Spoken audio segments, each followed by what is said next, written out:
Price lord. ಕರ್ತನಾದ ಯೇಸುವಿನ ನಾಮದಲ್ಲಿ ಪುನರಾವರ್ತಿ ನಿಮ್ಮೆಲ್ಲರನ್ನ ದೇವರ ವಾಕ್ಯ ಧ್ಯಾನಕ್ಕೋಸ್ಕರ ಸ್ವಾಗತವನ್ನು ಮಾಡುವಂಥವರಾಗಿದ್ದೇವೆ. ಪ್ರಿಯ ಸಹೋದರ ಸಹೋದರಿಯರೇ,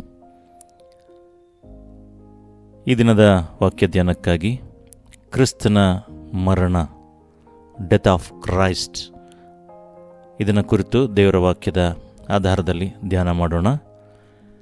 ನೋಡಿ, ಯೇಸು ಸ್ವಾಮಿಯ ಮರಣ ಏನಿದೆ, ಇದು ನೋಡುವಾಗ ಅದು ತುಂಬ ಒಳ್ಳೆಯದು ಅಂತೇಳಿ ಸಾಮಾನ್ಯವಾಗಿ ಕಾಣಿಸೋದಿಲ್ಲ.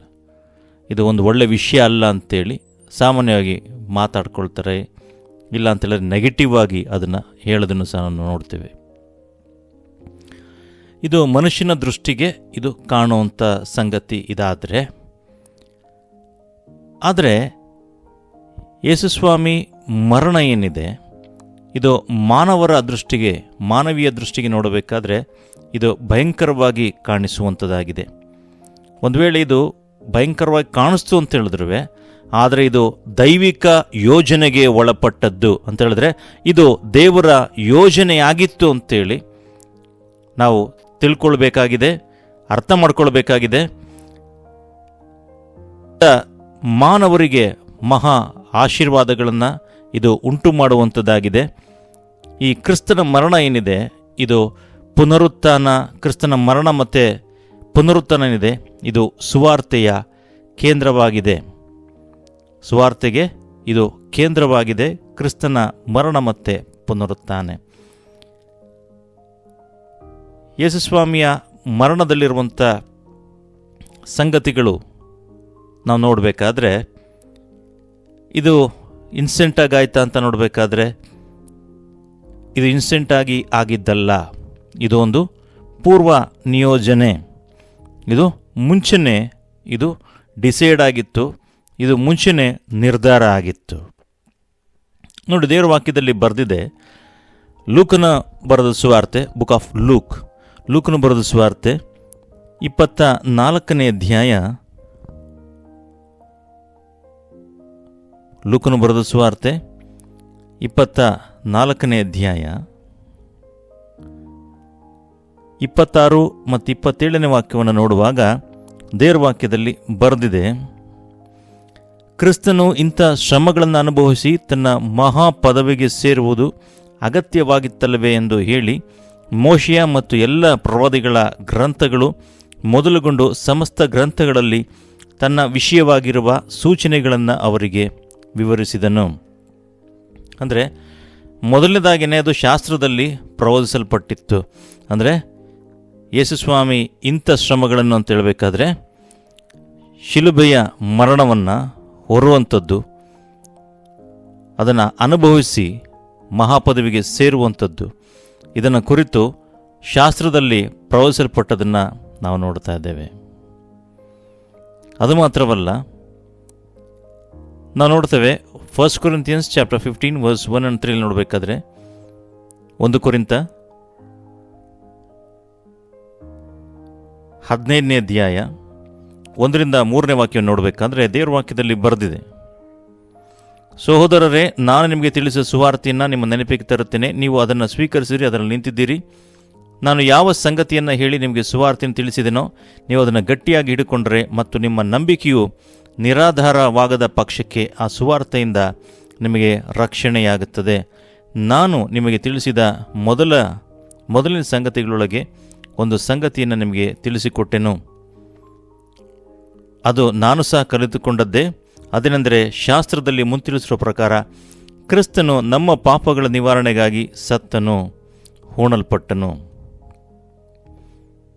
ಶಾಸ್ತ್ರದ ಪ್ರಕಾರವೇ ಮೂರನಲ್ಲಿ ಎಬ್ಬಿಸಲ್ಪಟ್ಟನು. ನೋಡ್ರಿ, ದೇವರ ವಾಕ್ಯದಲ್ಲಿ ಸ್ಪಷ್ಟವಾಗಿ ಬರೆದಿದೆ, ಮುಂಚೆನೇ ಇದು ಪ್ರಕಟ ಆಗಿತ್ತು, ಮುಂಚೆನೇ ಶಾಸ್ತ್ರದಲ್ಲಿ ಬರೆಯಲ್ಪಟ್ಟಿತ್ತು ಅಂತೇಳಿ ನಾವು ಚೆನ್ನಾಗಿ ಅರ್ಥ ಮಾಡ್ಕೊಳ್ಬೇಕು.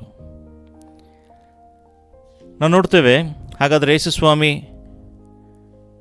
ಸಾಯೋ ಅಗತ್ಯತೆ ಇತ್ತ ಅಂತ ಹೇಳಿದ್ರೆ, ಎಸ್. ಯಾಕೆ ಸಾಯಬೇಕಾಗಿತ್ತು ಅಂತ ನೋಡಬೇಕಾದ್ರೆ,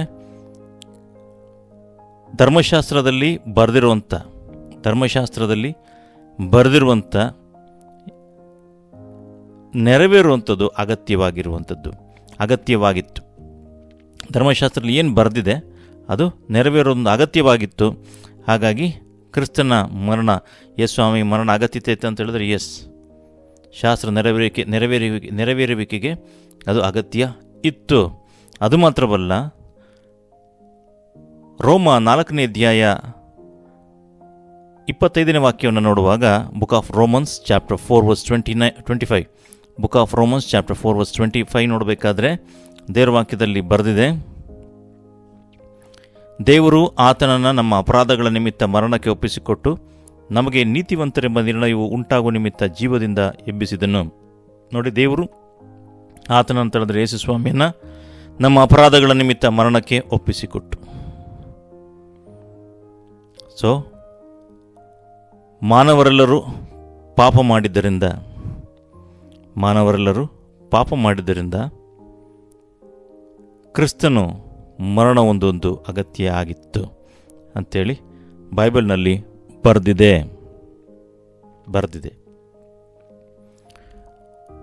ಅದು ಮಾತ್ರವಲ್ಲ, ಇಬ್ರಿಯ 2ನೇ ಅಧ್ಯಾಯ ಬುಕ್ ಆಫ್ ಹೀಬ್ರೂಸ್, ಇಬ್ರಿಯದವರು ಬರೆದ ಪತ್ರಿಕೆ 2ನೇ ಅಧ್ಯಾಯ 14 ಮತ್ತು 15ನೇ ವಾಕ್ಯವನ್ನು ನೋಡುವಾಗ ದೇವರ ವಾಕ್ಯದಲ್ಲಿ ಬರೆದಿದೆ, ಇದಲ್ಲದೆ ಮಕ್ಕಳು ರಕ್ತ ಮಾಂಸಧಾರಿಗಳಾಗಿರುವುದರಿಂದ ಆತನು ಅವರಂತೆಯೇ ಆದನು. ತನ್ನ ಮರಣದಿಂದಲೇ ಮರಣಾಧಿಕಾರಿಯನ್ನು ಅಂದರೆ ಸೈತನನ್ನು ಅಡಗಿಸಿ ಬಿಡುವುದಕ್ಕೂ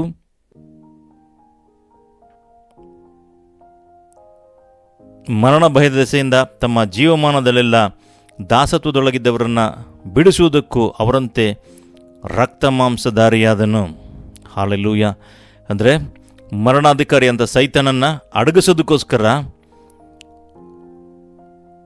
ಯೇಸುಸ್ವಾಮಿ ಸಾಯಬೇಕಾಗಿತ್ತು. ನೋಡಿ, ಮಕ್ಕಳು ರಕ್ತ ಮಾಂಸಧಾರಿಗಳಾಗಿರುವುದರಿಂದ ಆತನು ಅವರಂತೆಯೇ ಆದನು. ಅಂದರೆ ನಾವು ಯಾವ ರೀತಿಯಾಗಿ ರಕ್ತ ಮಾಂಸಧಾರಿಗಳಾಗಿದ್ದೇವೋ ಆ ರೀತಿಯಾಗಿಯೇ ಯೇಸುಸ್ವಾಮಿ ಆದರೂ ಯೇಸುಸ್ವಾಮಿ ತನ್ನ ಮರಣದಿಂದ ಮರಣಾಧಿಕಾರಿ ಅಂತ ಹೇಳಿದ್ರೆ ಸೈತನನ್ನು ಅಡಗಿಸಿ ಬಿಡುವುದಕ್ಕೂ ಮತ್ತು ಮರಣ ಭಯದಸೆಯಿಂದ ತಮ್ಮ ಜೀವಮಾನದಲ್ಲೆಲ್ಲ ದಾಸತ್ವದೊಳಗಿದ್ದವರನ್ನು ಬಿಡಿಸುವುದಕ್ಕೂ ಅವರಂತೆ ರಕ್ತ ಮಾಂಸಧಾರಿಯಾದನು. ಹಾಲೆಲೂಯ. ಮರಣಾಧಿಕಾರಿ ಅಡಗಿಸುವಿಕೆಗೋಸ್ಕರ ಯೇಸುಸ್ವಾಮಿ ಮರಣ ಹೊಂದುವುದು ಅಗತ್ಯ ಆಗಿತ್ತು. ಸೊ ಮರಣ ಹೊಂದಿದಾಗ ಏನಾಗುತ್ತೆ, ಮರಣ ಹೊಂದಿದ್ರೆ ಅದ್ರ ಏನಾಗುತ್ತೆ ಅಂತ ನೋಡಬೇಕಾದ್ರೆ, ಮರಣ ಹೊಂದಾಗ ಏನಾಗುತ್ತೆ ಅಂತ ಹೇಳಿದ್ರೆ, ಯೇಸುಸ್ವಾಮಿ ಈ ಮರಣದ ಅರ್ಥವನ್ನು ನೋಡಬೇಕಾದ್ರೆ, ಯೇಸುಸ್ವಾಮಿ ಮರಣದ ಅರ್ಥವನ್ನು ನೋಡಬೇಕಾದ್ರೆ ದೇವರ ವಾಕ್ಯ ಹೇಳುವಂಥದ್ದಾಗಿದೆ. ನೋಡ್ರಿ, 1 ತಿಮೋತಿ ಚಾಪ್ಟರ್ 2 ವರ್ಸ್ 6 ನೋಡಬೇಕಾದ್ರೆ, 1 ತಿಮೋತಿ ಚಾಪ್ಟರ್ 2 ವರ್ಸ್ 6 ದೇವರ ವಾಕ್ಯದಲ್ಲಿ ಬರೆದಿದೆ, ಆತನು ಎಲ್ಲರ ವಿಮೋಚನಾರ್ಥವಾಗಿ ತನ್ನನ್ನು ಒಪ್ಪಿಸಿಬಿಟ್ಟನು. ಇದೇ ತಕ್ಕ ಸಮಯಗಳಲ್ಲಿ ಹೇಳಬೇಕಾದ ಸಾಕ್ಷಿ. ಎಲ್ಲರ ವಿಮೋಚನಾರ್ಥವಾಗಿ ಅಂದರೆ ಎಲ್ಲರಿಗೋಸ್ಕರ ಅಂತೇಳಿ, ಒಬ್ಬರು ಇಬ್ಬರಿಗೋಸ್ಕರ ಅಂತಲ್ಲ, ಮಾನವ ಕುಲಕ್ಕೋಸ್ಕರ, ಈ ಮನುಷ್ಯರ ಎಲ್ಲರಿಗೋಸ್ಕರ ಏನು ಮಾಡಿದ್ರು ಅಂತ ಹೇಳಿದ್ರೆ ಯೇಸುಸ್ವಾಮಿ ತನ್ನನ್ನು ಒಪ್ಪಿಸಿಕೊಟ್ಟರು. ಎಲ್ಲರ ವಿಮೋಚನಾರ್ಥವಾಗಿ ತನ್ನನ್ನು ಒಪ್ಪಿಸಿಬಿಟ್ಟನು ಅಂತೇಳಿ ದೇವರ ವಾಕ್ಯದಲ್ಲಿ ಬರೆದಿದೆ. ಬೈಬಲ್ನಲ್ಲಿ ಸ್ಪಷ್ಟವಾಗಿ ಬರೆದಿರೋದನ್ನು ನೋಡ್ತೇವೆ. ಯಾಜಕಕಾಂಡ 25ನೇ ಅಧ್ಯಾಯ 25ನೇ ಅಧ್ಯಾಯ 47 ಮತ್ತು 49 ವಾಕ್ಯ ನೋಡಬೇಕಾದ್ರೆ, 47-49 ವಾಕ್ಯ ನೋಡಬೇಕಾದ್ರೆ ದೇವರ ವಾಕ್ಯದಲ್ಲಿ ಬರೆದಿದೆ, ನಿಮ್ಮ ಸಹೋದರರಲ್ಲಿ ಒಬ್ಬನು ಬಡವನಾಗಿ ನಿಮ್ಮ ನಡುವೆ ಮನೆ ಮಾಡಿಕೊಂಡು ಧನವಂತನಾದ ಅನ್ಯ ದೇಶದವನಿಗಾಗಿ ಅವನಿಗೆ ಸೇರಿದವನಾಗಲಿ ತನ್ನನ್ನು ಮಾರಿಕೊಂಡಿದ್ದರೂ ಅವನಿಗೆ ಬಿಡುಗಡೆಯಾಗಬಹುದು. ಅವನು ಬಂಧುಗಳಲ್ಲಿ ಯಾರಾದರೂ ಈಡುಕೊಟ್ಟು ಅವನನ್ನು ಬಿಡಿಸಬಹುದು. ಅವನ ದೊಡ್ಡಪ್ಪನ ಚಿಕ್ಕಪ್ಪಂದಿರಾಗಲಿ ಇವರ ಮಕ್ಕಳಾಗಲಿ ಅಥವಾ ಸಮೀಪ ಬಂಧುಗಳಾಗಲಿ ಯಾರೇ ಆಗಲಿ ಈಡುಕೊಟ್ಟು ಅವನನ್ನು ಬಿಡಿಸಬಹುದು. ಬೇಕಾದಷ್ಟು ಹಣವು ದೊರೆತರೆ ತನ್ನನ್ನು ತಾನೇ ಬಿಡಿಸಿಕೊಳ್ಳಬಹುದು. ಅಂದರೆ ಎಲ್ಲರ ವಿಮೋಚನಾರ್ಥವಾಗಿ ಯೇಸುಸ್ವಾಮಿ ತನ್ನನ್ನು ಒಪ್ಪಿಸಿಕೊಡೋದನ್ನು ನೋಡ್ತೇವೆ. ಹಾಲೆಲೂಯ. ಅದು ಮಾತ್ರವಲ್ಲ, ದೇವರ ವಾಕ್ಯ ಹೇಳುತ್ತೆ, ರೋಮ 3:25 ನೋಡಬೇಕಾದ್ರೆ, book of Romans chapter 3 verse 25 ನೋಡಬೇಕಾದ್ರೆ ದೇವರ ವಾಕ್ಯದಲ್ಲಿ ಬರೆದಿದೆ, ಈತನು ತನ್ನ ರಕ್ತವನ್ನು ಸುರಿಸಿ ನಂಬಿಕೆ ಇದ್ದವರಿಗಾಗಿ ಕೃಪಾಧಾರವಾಗಬೇಕೆಂದು ದೇವರು ಈತನನ್ನು ಮುಂದಿಟ್ಟನು. ಕೃಪೆಗೆ ಆಧಾರವಾಗೋದಕ್ಕೋಸ್ಕರ, ಕೃಪಾಧಾರವಾಗೋದಕ್ಕೋಸ್ಕರ ತನ್ನ ರಕ್ತವನ್ನು ಸುರಿಸಿ ನಂಬಿಕೆ ಇದ್ದವರಿಗಾಗಿ ಕೃಪಾಧಾರವಾಗಿ ಯೇಸುಸ್ವಾಮಿ ತನ್ನ ರಕ್ತವನ್ನು ಸುರಿಸೋದನ್ನು ನೋಡ್ತೇವೆ. ಕೊಲೊಸಿಯನ್ಸ್ ಚಾಪ್ಟರ್ 1:20 ನೋಡಬೇಕಾದ್ರೆ, ಕೊಲೊಸ್ಸೆ 1ನೇ ಅಧ್ಯಾಯ 20ನೇ ವಾಕ್ಯವನ್ನು ನೋಡುವಾಗ ದೇವರ ವಾಕ್ಯದಲ್ಲಿ ಬರೆದಿದೆ, ಆತನು ಶಿಲುಬೆ ಮೇಲೆ ಸುರಿಸಿದ ರಕ್ತದಿಂದ ತಾನು ಸಮಾಧಾನವನ್ನು ಉಂಟು ಮಾಡಿ ಭೂ ಪರಲೋಕಗಳಲ್ಲಿರುವ ಸಮಸ್ತವನ್ನು ಆತನ ಮೂಲಕ ತನಗೆ ಸಂಧಾನಪಡಿಸಿಕೊಳ್ಳಬೇಕೆಂತಲೂ ನಿಷ್ಕರ್ಷೆ ಮಾಡಿದನು ಅಂತೇಳಿ ದೇವರ ವಾಕ್ಯದಲ್ಲಿ ಬರೆದಿದೆ. ಅಂದರೆ ಸಂಧಾನ ಪಡಿಸಿಕೊಳ್ಳುವಂಥದ್ದು, ಶಿಲುಬೆ ಮೇಲೆ ಸುರಿಸಿದ ರಕ್ತದಿಂದ ತನಗೆ ಸಂಧಾನ ಪಡಿಸಿಕೊಳ್ಳುವಂಥದ್ದು. ಸಂಧಾನ ಪಡಿಸಿಕೊಳ್ಳೋದಕ್ಕೋಸ್ಕರ ಯೇಸುಸ್ವಾಮಿ ಮರಣವನ್ನು ಹೊಂದಬೇಕಾಯಿತು. ಅದು ಮಾತ್ರವಲ್ಲ, ದೇವರ ವಾಕ್ಯದಲ್ಲಿ ಬರೆದಿದೆ, 1 ಪೀಟರ್ ಚಾಪ್ಟರ್ 3:18 ನೋಡಬೇಕಾದ್ರೆ, 1 ಪೇತ್ರ 3ನೇ ಅಧ್ಯಾಯ 18ನೇ ವಾಕ್ಯವನ್ನು ನೋಡುವಾಗ ದೇವರ ವಾಕ್ಯದಲ್ಲಿ ಬರೆದಿದೆ, ಕ್ರಿಸ್ತನು ಸಹ ನೀತಿವಂತನಾಗಿದ್ದು, ನೋಡ್ರಿ, ಕ್ರಿಸ್ತನು ಸಹ ನೀತಿವಂತನಾಗಿದ್ದು, ಹಿ ಈಸ್ ರೈಚಸ್ನೆಸ್. ಯೇಸುಸ್ವಾಮಿ ನೀತಿವಂತರಾಗಿದ್ದರೆ ಅನೀತಿವಂತರಿಗೋಸ್ಕರ ಪ್ರಾಣ ಕೊಟ್ಟು ನಮ್ಮನ್ನು ದೇವರ ಬಳಿಗೆ ಸೇರಿಸುವುದಕ್ಕಾಗಿ ಒಂದೇ ಸಾರಿ ಪಾಪ ನಿವಾರಣೆಗೋಸ್ಕರ ಬಾಧೆಪಟ್ಟು ಸತ್ತನು. ಅಂದರೆ ಯಾವ ರೀತಿಯಾಗಿ ನಾವು ಅನೀತಿವಂತರಾಗಿದ್ವಿ, ಆದರೆ ಯೇಸುಸ್ವಾಮಿ ನೀತಿವಂತರಾಗಿದ್ದರು. ನೀತಿವಂತರಾಗಿರುವಂಥ ಯೇಸುಸ್ವಾಮಿ ಅನೀತಿವಂತರಿಗೋಸ್ಕರ ಪ್ರಾಣವನ್ನು ಕೊಟ್ಟು ನಮ್ಮನ್ನು ದೇವರ ಬಳಿಗೆ ಸೇರಿಸುವುದಕ್ಕಾಗಿ ಒಂದೇ ಸಾರಿ ಪಾಪ ನಿವಾರಣೆಗೋಸ್ಕರ ಬಾಧೆಪಟ್ಟು ಸತ್ತನು. ಅಂದರೆ ನನಗೆ ಬದಲಾಗಿ ಯೇಸುಸ್ವಾಮಿ ಬಲಿಯಾದರು ಅಂತ. ನನಗೆ ಬದಲಾಗಿ ಅನೀತಿವಂತರಿಗೋಸ್ಕರ ನೀತಿವಂತನಾದಂಥ ಯೇಸುಸ್ವಾಮಿ ಪ್ರಾಣವನ್ನು ಕೊಟ್ಟು ಬಾಧೆಪಟ್ಟು ಆತನು ಸಾಯೋದನ್ನು ನೋಡ್ತೇವೆ. ಅಂದರೆ ನನಗೆ ಬದಲಾಗಿ ಆತನು ಮರಣವನ್ನು ಹೊಂದಿದ್ರು.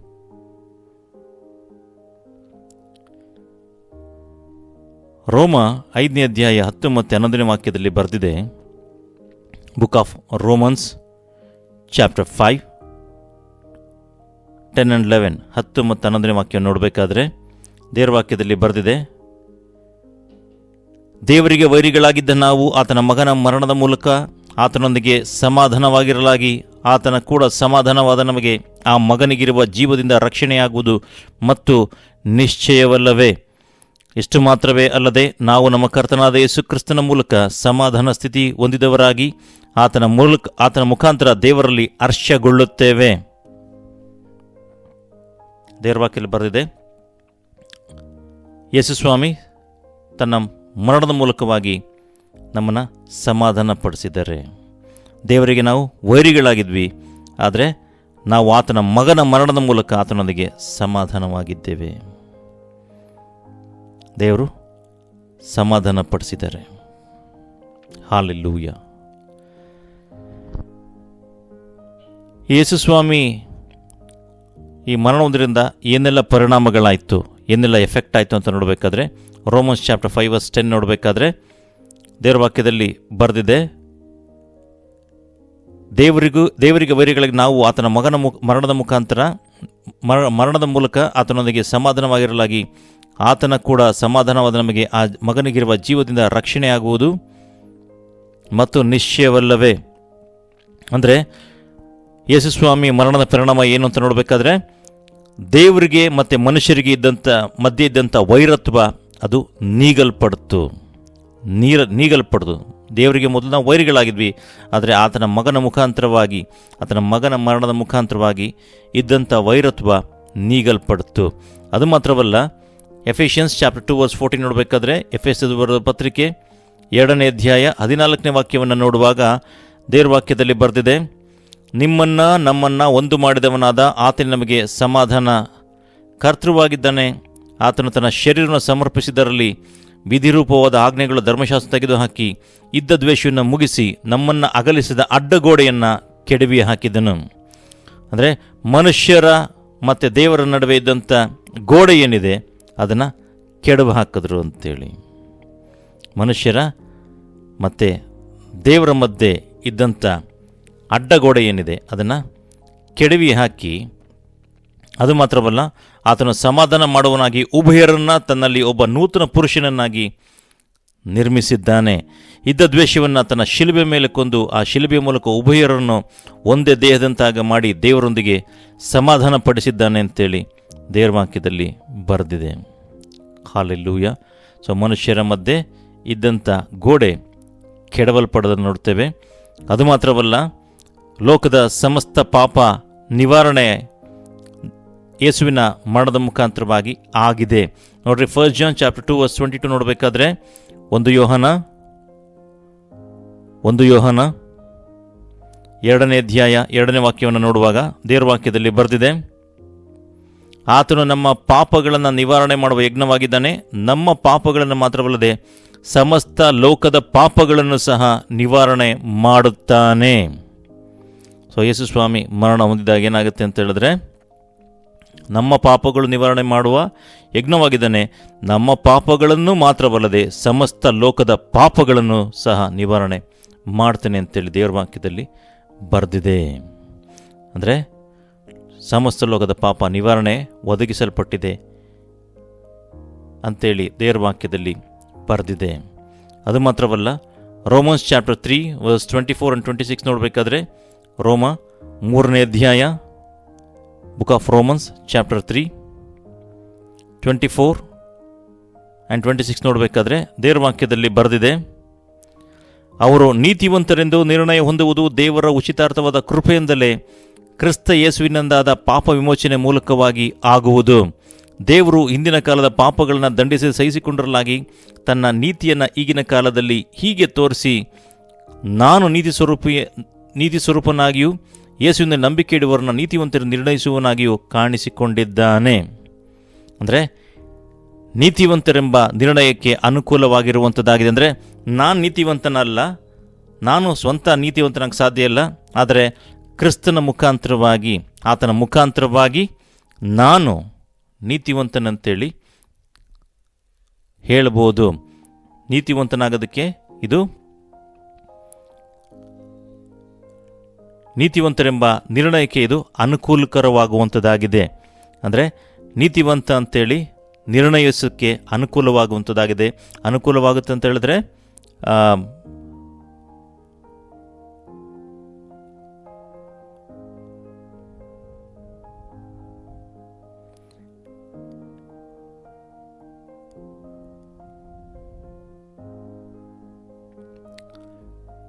ದೇವರ ವಾಕ್ಯದಲ್ಲಿ ಬರೆದೆ ನೋಡ್ರಿ, ತಾನು ನೀತಿ ಸ್ವರೂಪನಾಗಿಯೂ ಯೇಸುವಿನ ನಂಬಿಕೆ ಇಡುವವರನ್ನ ನೀತಿವಂತರು ನಿರ್ಣಯಿಸುವವನಾಗಿಯೂ ಕಾಣಿಸಿಕೊಂಡಿದ್ದಾನೆ. ಅಂದರೆ ಯೇಸು ಮೇಲೆ ನಂಬಿಕೆ ಇಡುವವರನ್ನು ನೀತಿವಂತರೆಂದು ನಿರ್ಣಯಿಸುವವನಾಗಿಯೂ ಕಾಣಿಸಿಕೊಂಡಿದ್ದಾನೆ ಅಂತೇಳಿ ದೇವರ ವಾಕ್ಯದಲ್ಲಿ ಬರೆದಿದೆ. ಅದು ಮಾತ್ರವಲ್ಲ, ನಮ್ಮ ದೋಷಾರೋಪಣೆಯ ಧರ್ಮಶಾಸ್ತ್ರ ನೀಗಿಸಲ್ಪಟ್ಟಿದೆ. ಧರ್ಮಶಾಸ್ತ್ರದಲ್ಲಿ ಬರೆದಿರುವಂಥ ದೋಷಾರೋಪಣೆ ಅದು ನೀಗಿಸಲ್ಪಟ್ಟಿದೆ ಅಂತೇಳಿ ದೇವರ ವಾಕ್ಯದಲ್ಲಿ ಬರೆದಿದೆ. ಕೊಲೋಸಿಯನ್ಸ್ ಚಾಪ್ಟರ್ 2 verse 14 ನೋಡಬೇಕಾದ್ರೆ ದೇವರ ವಾಕ್ಯದಲ್ಲಿ ಬರೆದಿದೆ. ಕೊಲೋಸಿಯನ್ಸ್ ಚಾಪ್ಟರ್ 2 verse 14 2ನೇ ಅಧ್ಯಾಯ 14ನೇ ವಾಕ್ಯ ನೋಡಬೇಕಾದ್ರೆ, ಆತನು ನಮ್ಮ ಅಪರಾಧಗಳನ್ನೆಲ್ಲ ಕ್ಷಮಿಸಿ ನಮ್ಮ ಮೇಲೆ ದೋಷಾರೋಪಣೆ ಮಾಡಿದಂಥ ಆಜ್ಞಾರೂಪವಾಗಿದ್ದಂಥ ಪತ್ರವನ್ನು ಕೆಡಿಸಿ ಅದನ್ನು ಶಿಲುಬೆಗೆ ಜಡಿದು ಇಲ್ಲದಂತಾಗ ಮಾಡಿದನು. ಅಂದರೆ ದೋಷಾರೋಪಣೆ ಇರುವಂಥ ಆಜ್ಞಾರೂಪವಾಗಿಂತ ಪತ್ರವನ್ನು ಕೆಡಿಸಿ ಅದನ್ನು ಶಿಲುಬೆಗೆ ಜಡಿದು ಇಲ್ಲದಂತಾಗ ಮಾಡಿದ್ದಾನೆ. ದೋಷಾರೋಪಣೆ ಮಾಡಿದಂಥ ಅಂತ ಹೇಳಬೇಕಾದ್ರೆ ಧರ್ಮಶಾಸ್ತ್ರದಲ್ಲಿ ನೋಡಬೇಕಾದ್ರೆ ಎಲ್ಲರೂ ಪಾಪಿಗಳಾಗಿದ್ದರೆ ಮತ್ತು ಅದನ್ನು ಉಲ್ಲಂಘಿಸಿದ್ದಾರೆ. ಹಾಗಾಗಿ ಧರ್ಮಶಾಸ್ತ್ರದ ಶಿಕ್ಷೆ ಮತ್ತು ಮರಣ ಅದೇನಿದೆ ಧರ್ಮಶಾಸ್ತ್ರದಲ್ಲಿತ್ತು. ಆದರೆ ಯೇಸು ಸ್ವಾಮಿ ಆ ದೋಷಾರೋಪಣೆ ಮಾಡಿದಂಥ ಆಜ್ಞಾರೂಪವಾಗಿದ್ದ ಪತ್ರವನ್ನು ಕೆಡಿಸಿ ಅದನ್ನು ಶಿಲುಬೆಗೆ ಜಡಿದು ಇಲ್ಲದಂತಾಗ ಮಾಡಿದ್ದಾನೆ. ಅಂದರೆ ನಮ್ಮ ಅಪರಾಧಗಳನ್ನು ಕ್ಷಮಿಸಿದ್ದಾರೆ. ಹಲ್ಲೆಲೂಯ. ಸೊ ಯೇಸು ಸ್ವಾಮಿ ಮರಣದ ಎಫೆಕ್ಟ್ ಏನಿದೆ ಅದನ್ನು ನಾವು ನಿಮ್ಗೆ ಹೇಳ್ಕೊಡ್ತಾ ಇದ್ದೇವೆ. ಮತ್ತು ಅಬ್ರಹಾಮನ ಆಶೀರ್ವಾದ ಏನಿದೆ ಇದು ಅನ್ಯ ಜನರಿಗೆ ಒದಗಿತು ಅಂತೇಳಿ ದೇವರ ವಾಕ್ಯದಲ್ಲಿ ನಾವು ನೋಡ್ತೇವೆ. ನೋಡಿ, ಗಲೇಷಿಯನ್ಸ್ ಚಾಪ್ಟರ್ 3 ವರ್ಸ್ 13 ಮತ್ತು 14 ನೋಡಬೇಕಾದ್ರೆ ದೇವರ ವಾಕ್ಯದಲ್ಲಿ ಬರೆದಿದೆ, ಅಬ್ರಹಾಮನಿಗೆ ಉಂಟಾದ ಆಶೀರ್ವಾದವು ಕ್ರಿಸ್ತ ಯೇಸುವಿನಲ್ಲಿ ಅನ್ಯ ಜನರಿಗೆ ಉಂಟಾಗುವಂತೆಯೂ ದೇವರು ವಾಗ್ದಾನ ಮಾಡಿದ ಆತ್ಮನು ನಮಗೆ ನಂಬಿಕೆಯ ಮೂಲಕ ದೊರಕುವಂತೆಯೂ. ನೋಡಿದ್ರ, ಅಂದರೆ ಅಬ್ರಹಾಮನ ಆಶೀರ್ವಾದ ಅನ್ಯ ಜನರಿಗೆ ಒದಗುತ್ತೆ ಅಂತೇಳಿ ದೇವರ ವಾಕ್ಯದಲ್ಲಿ ಬರೆದಿದೆ. ಹಾಲೆಲೂಯ. ಅಬ್ರಹಾಮನ ಆಶೀರ್ವಾದ ಕ್ರಿಸ್ತ ಯೇಸುವಿನ ಮುಖಾಂತರವಾಗಿ ಅನ್ಯ ಜನರಿಗೆ ಉಂಟಾಯಿತು, ಅನ್ಯ ಜನರಿಗೆ ಒದಗ್ತು ಅಂತೇಳಿ. ಅದು ಮಾತ್ರವಲ್ಲ, ಧರ್ಮಶಾಸ್ತ್ರದೊಳಗಿಂತ ಶಾಪದಿಂದ ಬಿಡುಗಡೆ ಆಗೋದನ್ನು ಸಹ ನೋಡ್ತೇವೆ. 13-14 ನೋಡಬೇಕಾದ್ರೆ ನೋಡ್ರಿ, ಕ್ರಿಸ್ತನು ನಮ್ಮ ನಿಮಿತ್ತ ಶಾಪವಾಗಿ ಧರ್ಮಶಾಸ್ತ್ರದಲ್ಲಿ ಹೇಳಿರುವ ಶಾಪದೊಳಗಿಂದ ನಮ್ಮನ್ನು ಬಿಡಿಸಿದನು. ಮರಕ್ಕೆ ತೂಗು ಹಾಕಲ್ಪಟ್ಟ ಪ್ರತಿಯೊಬ್ಬನು ಶಾಪಗ್ರಸ್ತನು ಎಂದು ಶಾಸ್ತ್ರದಲ್ಲಿ ಬರೆದಿದೆಯಲ್ಲ. ಸೊ ಧರ್ಮಶಾಸ್ತ್ರದ ಶಾಪದಿಂದ ಬಿಡುಗಡೆ ಆಯಿತು. ಯಾರ ಮೂಲಕ ಬಿಡುಗಡೆ ಆಯಿತು? ಯೇಸುಸ್ವಾಮಿಯನ್ನು ಮರಕ್ಕೆ ತೂಗು ಹಾಕಲ್ಪಟ್ಟರು. ಆ ತೂಗು ಹಾಕಲ್ಪಡುವಾಗ ತೂಗು ಹಾಕಲ್ಪಟ್ಟ ಪ್ರತಿಯೊಬ್ಬನು ಶಾಪಗ್ರಸ್ತನ ಶಾಸ್ತ್ರದಲ್ಲಿ ಬರೆದಿದೆಯಲ್ಲ. ಸೊ ಆ ರೀತಿಯಾಗಿ ಯೇಸುಸ್ವಾಮಿಯನ್ನು ಮರಕ್ಕೆ ತೂಗು ಹಾಕ್ತಾರೆ. ಆವಾಗ ಆ ಶಾಪದಿಂದ, ಆತನ ಮುಖಾಂತರವಾಗಿ ಧರ್ಮಶಾಸ್ತ್ರ ಶಾಪದಿಂದ ಬಿಡುಗಡೆ ಆಯಿತು. ಸೊ ಹಾಗಾಗಿ ಶಾಪ ನಮ್ಮ ಮೇಲೆ ಆಳ್ವಿಕೆ ಮಾಡೋದಿಲ್ಲ. ಯಾಕಂತ ಹೇಳಿದ್ರೆ ಶಾಪದಿಂದ ಯೇಸುಸ್ವಾಮಿ ನಮ್ಮನ್ನು ಬಿಡಿಸಿದ್ದಾರೆ ಅಂತೇಳಿ ಬೈಬಲ್ನಲ್ಲಿ ಸ್ಪಷ್ಟವಾಗಿ ಬರೆದಿದೆ. ಇಬ್ರಿಯ 10:10 ನೋಡಬೇಕಾದ್ರೆ, ಹೀಬ್ರೂಸ್ ಚಾಪ್ಟರ್ 10:10, ಇಬ್ರಿಯ 10:10 ನೋಡಬೇಕಾದ್ರೆ ದೇವರ ವಾಕ್ಯದಲ್ಲಿ ಬರೆದಿದೆ, ಯೇಸು ಕ್ರಿಸ್ತನು ಒಂದೇ ಸಾರಿ ದೇಹ ಸಮರ್ಪಣೆ ಮಾಡಿ ದೇವರ ಚಿತ್ತವನ್ನು ನೆರವೇರಿಸಿದರೆ ನಾವು ಶುದ್ಧರಾದೆವು. ಅಂದರೆ ನಮ್ಮಷ್ಟಕ್ಕೆ ನಾವೇ ಶುದ್ಧ ಆಗೋದಕ್ಕೆ ಸಾಧ್ಯ ಇಲ್ಲ. ಆದರೆ ಯೇಸುಸ್ವಾಮಿ ಒಂದೇ ಸಾರಿ ದೇಹ ಸಮರ್ಪಣೆ ಮಾಡಿ ದೇವರ ಚಿತ್ತ ನೆರವೇರಿಸಿ ನಾವು ಶುದ್ಧರಾದೆವು. ಅಂದರೆ ನಾವು ಶುದ್ಧರಾಗೋದಕ್ಕೆ ಸಾಧ್ಯ ಆಯಿತು. ನಮ್ಮಷ್ಟಕ್ಕೆ ನಾವು ಶುದ್ಧ ಆಗಿರೋದಕ್ಕೆ ಸಾಧ್ಯ ಇಲ್ಲ. ಆದರೆ ಯೇಸುಸ್ವಾಮಿ ದೇಹವನ್ನು ಸಮರ್ಪಣೆ ಮಾಡಿದ್ರಿಂದ, ದೇವರ ಚಿತ್ತವನ್ನು ನೆರವೇರಿಸಿದ್ರಿಂದ ನಾವು ಶುದ್ಧ ಆಗೋದಕ್ಕೆ ಸಾಧ್ಯ ಆಯಿತು.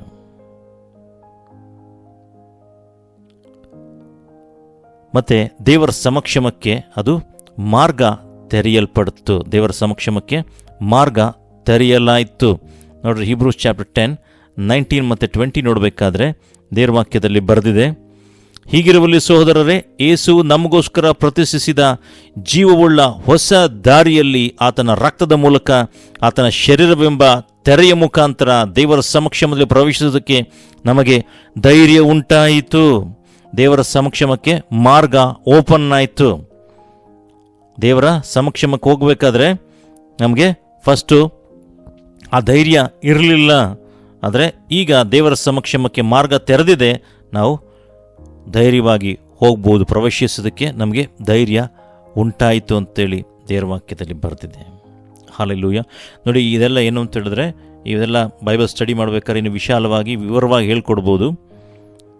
ಆದರೆ ಕೆಲವು ಸಂಗತಿಗಳನ್ನು ಯೇಸುಸ್ವಾಮಿ ಮರಣ ಯಾಕಾಯಿತು, ಇದರಿಂದ ಯಾವ ರೀತಿ ಆಯಿತು, ಇದರಿಂದ ನಾವು ತಿಳ್ಕೊಳ್ಬೇಕಾಗಿರುವಂಥ ಸಂಗತಿಗಳೇನು, ಇದರಿಂದ ಏನೆಲ್ಲ ಕಾರ್ಯಗಳು ಉಂಟಾಯಿತು, ಮತ್ತು ಏನೆಲ್ಲ ನೆರವೇರಿಕೆ ಉಂಟಾಗಿದೆ, ನೆರವೇರಿಕೆ ಆಗಿದೆ, ಮತ್ತು ಇದರ ಎಫೆಕ್ಟ್ ಏನಾಗಿದೆ, ಮತ್ತು ಇದರಿಂದ ನಮಗೆ ಏನು ಸಿಗುವಂಥದ್ದಾಗಿದೆ, ದೇವರು ನಮಗೇನೆಲ್ಲ ಮಾಡಿದ್ದಾರೆ ಅಂತೇಳಿ ನಾವು ನಿಮ್ಗೆ ತಿಳಿಸ್ಕೊಡ್ತಾ ಇದ್ದೇವೆ.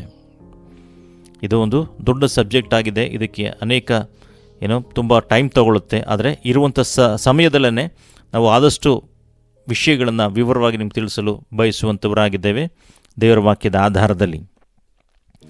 ನೋಡ್ರಿ, ಸೊ ದೇವರ ಸಮ್ಮುಖಕ್ಕೆ ಮಾರ್ಗ ಓಪನ್ ಆಗೋದನ್ನು ನೋಡ್ತೇವೆ. ಮತ್ತು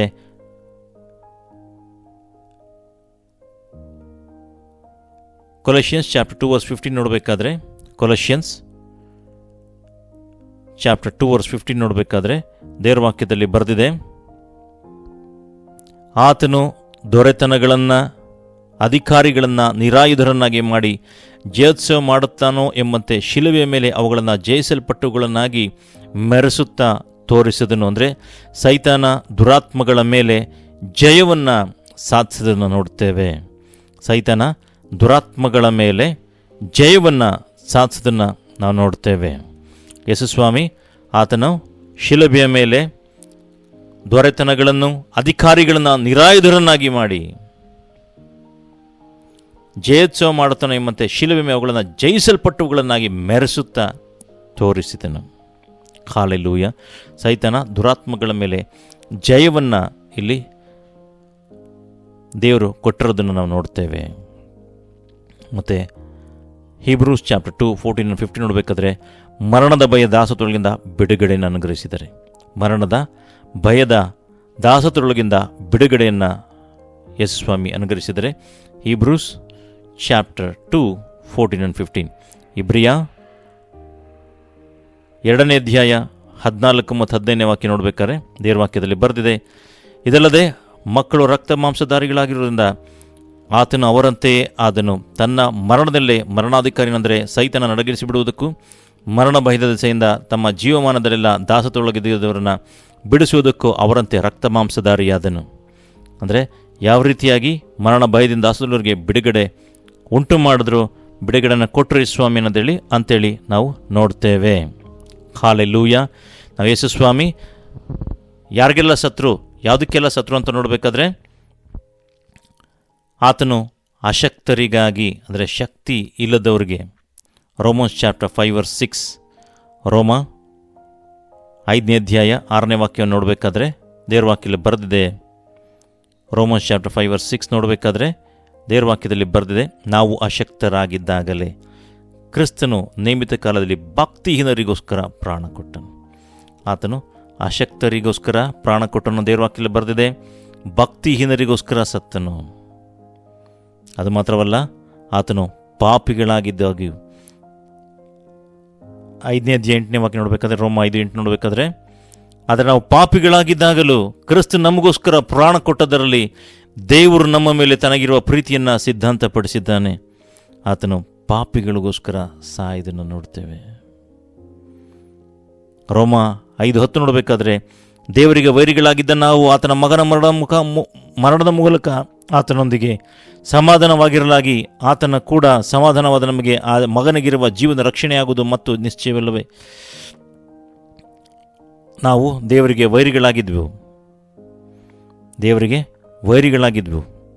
ಆದರೆ ಆತನ ಮರಣದ ಮುಖಾಂತರವಾಗಿ ನಾವು ಸಮಾಧಾನವಾಗಿದ್ದೇವೆ.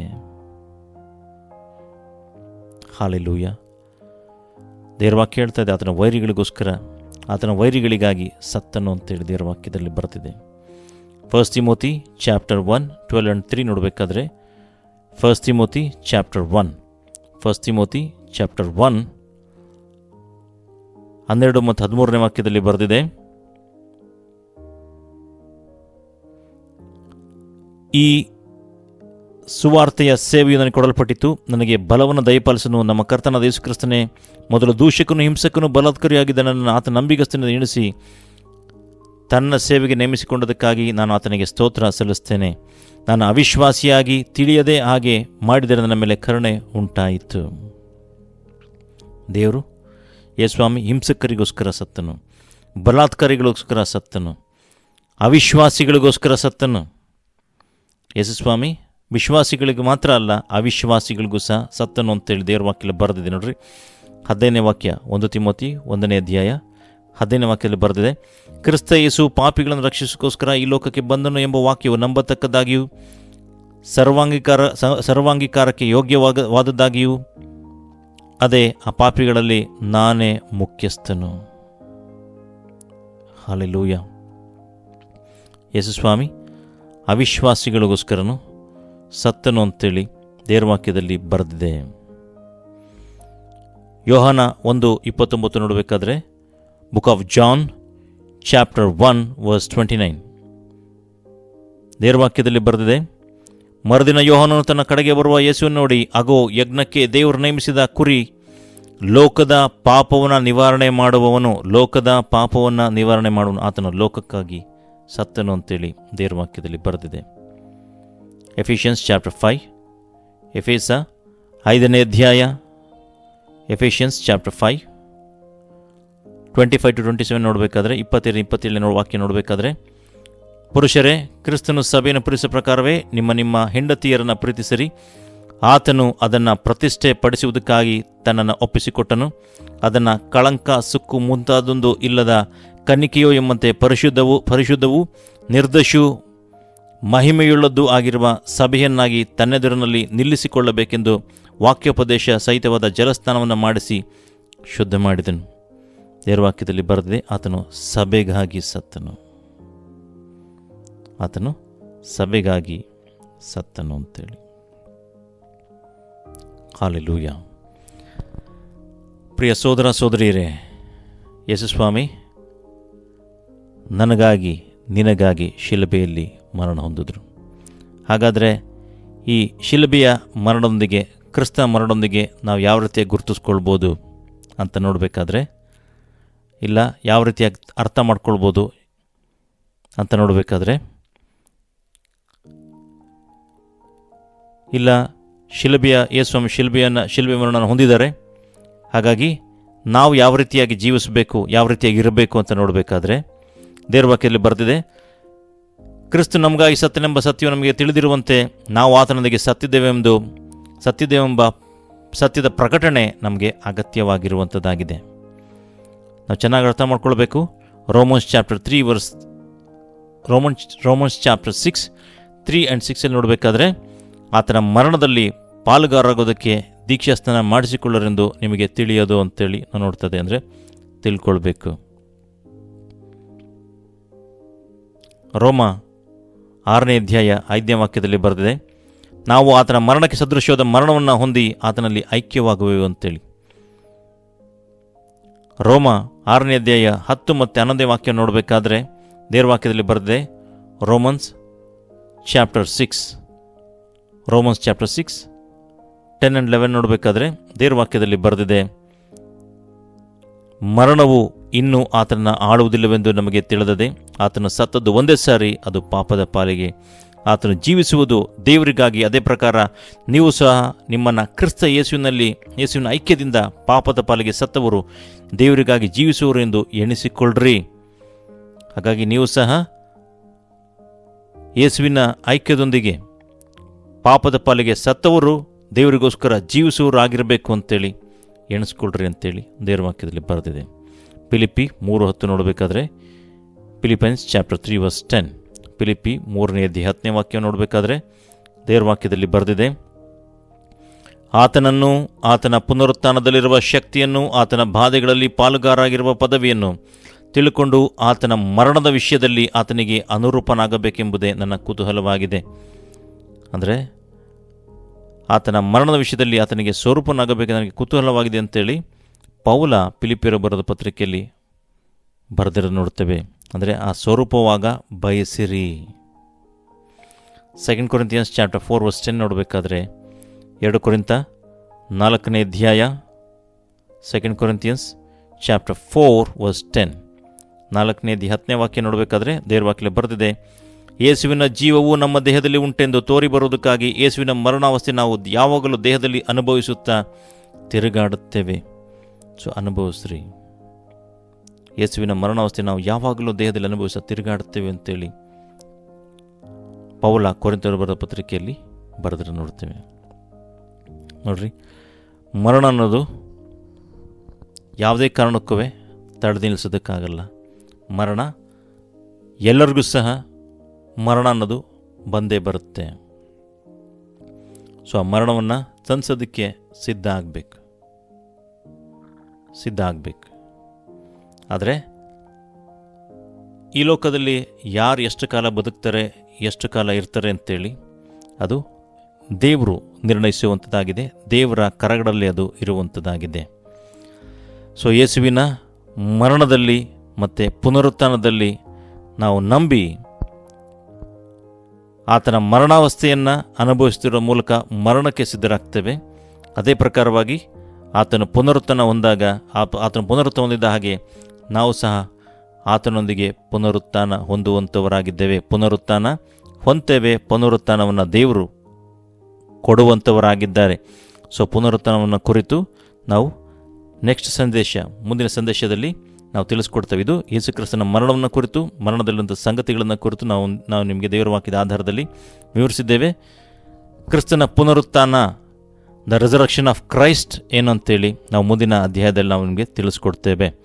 ದೇವರು ಈ ವಾಕ್ಯಗಳ ಮುಖಾಂತರವಾಗಿ ನಿಮ್ಮನ್ನು ಆಶೀರ್ವಾದ ಮಾಡಲಿ. ನಮ್ಮ ಚಾನಲ್ನ ಇನ್ನು ಎಲ್ಲ ಸಬ್ಸ್ಕ್ರೈಬ್ ಮಾಡ್ಕೊಂಡಿಲ್ಲ, ಸಬ್ಸ್ಕ್ರೈಬ್ ಮಾಡ್ಕೊಳ್ಳಿ ಅಂತ ಕೇಳ್ಕೊಳ್ತಾ ಇದ್ದೇವೆ. ಯಾಕಂತ ಹೇಳಿದ್ರೆ ಬರುವಂಥ ಸಂದೇಶಗಳ ಅಪ್ಡೇಟ್ಗಳು ನಿಮಗೆ ದೊರೆಯುವಂಥದ್ದಾಗಿದೆ. ದೇವರು ಈ ವಾಕ್ಯಗಳ ಮುಖಾಂತರವಾಗಿ ನಿಮ್ಮನ್ನು ಆಶೀರ್ವಾದ ಮಾಡಲಿ. God bless you.